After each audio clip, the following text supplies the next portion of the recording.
Also,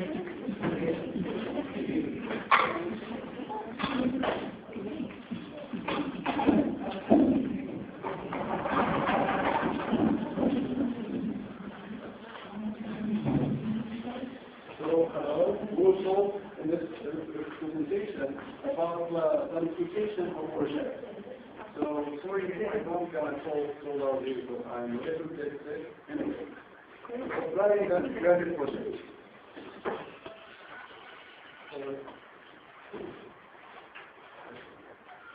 So, we'll cover and discuss and explain the main ideas or main questions. So what does success mean to you? What do you really want from this project? This project can be business, goal, life, something in your life. What's your vision? So, as you know, we have a brain. And this brain is divided into two parts, the left brain and the right brain. So the left brain is about words, number, logical thinking, sequences, rational thinking, analysis, and being objective, looking at part. So this part, talk and cover the essential in business it's like in a box thinking. So the other side or the other part is the outside or is the out of the box thing. So it's about success. You also need right brain, creative, and big picture thinking. So it talk about it cover imagination. How we can talk so creative imagination, spatial thinking, holistic thinking, synthesis, looking at the world. So this is just the main ideas of the right brain. So if I ask someone to give me a network, he don't gonna give me just a piece of paper. He will, or he's gonna give me all that paper. So this is just an example for using your whole brain. So it's about using your whole brain, not just one side or the other. So creative projects planning happens in 4 steps: vision, current reality, and that's what's covered Ms. Khadija. And action steps, keeping it going. That's main ideas we will discuss. So I will let my classmate Khadija continue that presentation. Firstly, it's the vision. So thanks.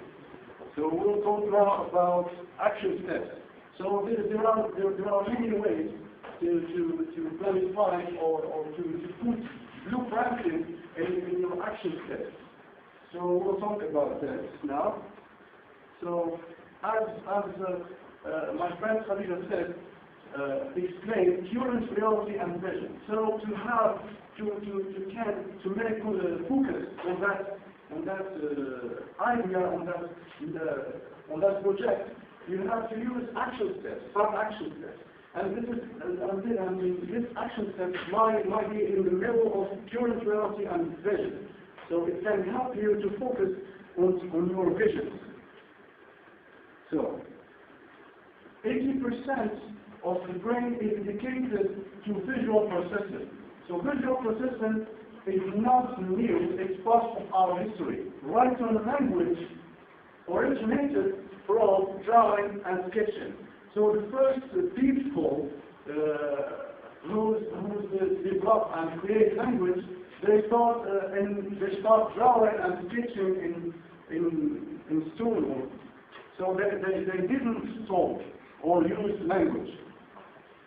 So this action steps, this is some tools to explain that action steps.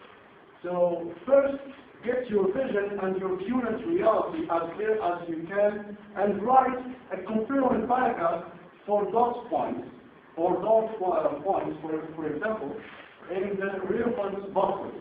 So next step, you can plot the obvious action steps. Don't worry about gaps. It's a trap for young players to overplan, and the overall strategy is great with as much detail as you can for now.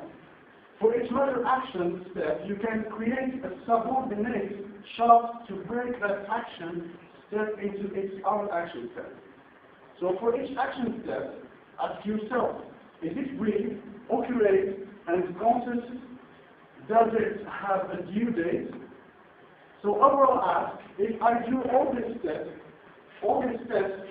would I get to my vision? So this is just a question you have to put in your mind every time. You can imagine when you are using that step.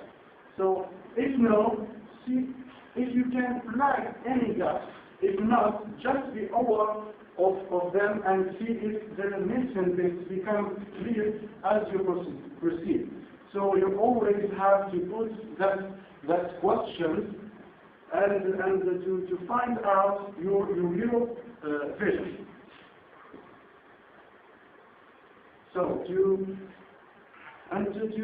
release that and to achieve that thing, you have to use some skills and some tools like mind mapping. So mind mapping your project, or in our language, in our developers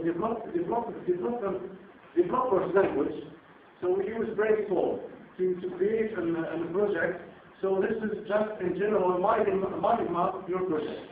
So for example, if we want to make living from writing, so we have to organize our time and network and contact. So you put general ideas, and these general ideas you will have to detail to try to find some detail over it. So this is mind mapping projects. Or using trees. So there is two ways, mind mapping like that, and trees. So this is a tool to verify your project. So this is some advices how to do it. So put an image in the center for the main idea as a word phrase, like we did. Use the color to draw a branch out from the center or a pebble floating nearby as a word that relates to an aspect of your project. So this is the way how we can just, when you see that mind map, you will understand what you are going to do. And so that's just some tools to organize your work. So as sub-branches labeled around the main one, use pictures to prompt your memory. Lots of color is great. So as you are using, or your mind map is colorful, sure you will understand what you do. Also, you have to create a personal metaphor library. So, for example, if you always do like this, that thing, you can analyze very quickly what happens after you, and you can write it and use it in that mind map. So, when you have a vague vision for your project, sure you don't understand anything. So like the phrases, words, you can't understand anything about this. So you have to organize step by step. So first of all, we have just words, and these words we're gonna make some phrases, and these phrases we can make paragraphs on using. So this is blueprinting your project or planning your project. So this is the way how we can plan our projects.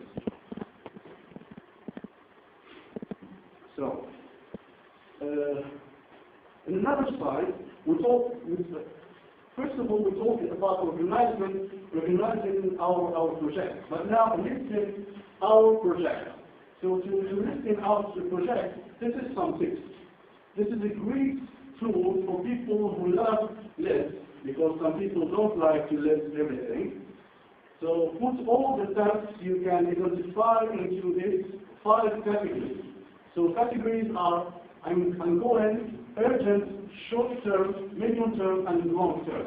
So you can put your ideas and your information into that categories ordered by the importance of that information. So third one, do the things in the first two columns until all the urgent tasks are done. As I said, then make a new urgent and rethink the short, medium, and long-term list. If you know there is more to do, or an element that isn't clear, but don't know what is it, use question marks. So as I told you before, that questions you can make, it's more, this is pure or the perfect way you can understand what you are going to do. So making questions is important in listing your project. So this is some storyboarding tips. So I don't think that it's helpful to read all these things because we're going to... So keeping it going. So now we organize our project. So I think that we have to keeping it going. Keeping it going. Also, we use that category. So we have to put our planning in important and not important. So this is some summarize of what we have to do. Find the right direction. Turn potential performance. Stand out from the crowd. Seize opportunities. Respond flexibly. Solve problems. Plan better. Increase productivity. And focus on the essentials. So to let your project keep going, you have to communicate with others to get some experience from others. So you have to make connections, and to make connections, this step you have to see another angle. So this is also, as Albert Einstein said, a person who never made a mistake never tried anything new. So really mistakes is helpful for us to develop and we have to accept failure. So this accepting failure is like a challenge. We can challenge ourselves. So also consider all the possibilities. So you have to planify everything, not everything, just you have to put a general idea of what we can do in future. And keeping up with the competition, it's getting harder to innovate, produce new ideas, and communicate at this speed. So also, we have to wake up lessons, childhood abilities, and our skills, and our young skills. We have to put it on in our project. As shown, our wall is dominated by stories, pictures, and imagination. So now I will let my best friend Khadija continue that conclusion of the presentation. Don't forget to sleep for secondly, and thank you for your presence. And you have. So you have to go back to sleep.